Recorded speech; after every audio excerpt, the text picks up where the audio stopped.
Your next crisis. We all know that life has trials and tribulations. It also has happiness and joy. It's kind of a mixture. And as they say, most people are pretty much about as happy as they decide to be.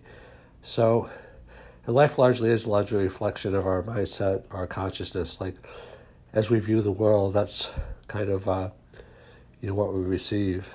So, what I've seen happen sometimes, generally speaking, is that sometimes people, in my opinion, get complacent because they've handled different crises, so they're like, oh, I can handle whatever comes my way, and they get sometimes a little bit cavalier, maybe like indifferent to the pain and suffering of other people, because they're like, hey, I got this.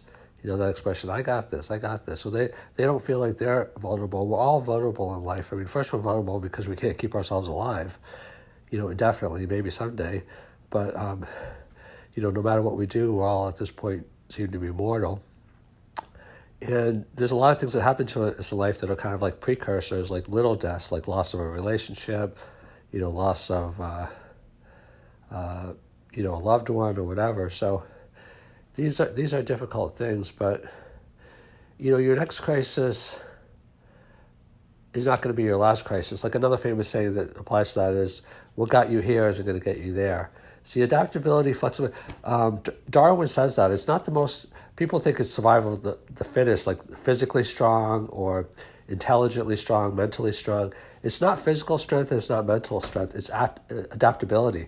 The dinosaurs were huge, and I think they were actually fairly intelligent, some of them. But too much stress in too little time. Apparently, in addition to the meteor, I believe there were some other stressors. I don't know what they were, but if there's too much stress in too little time, people start to decompress, decompensate, go backwards, because we have defenses and we have coping mechanisms, but they can handle a certain amount. And it's kind of like water over a dam.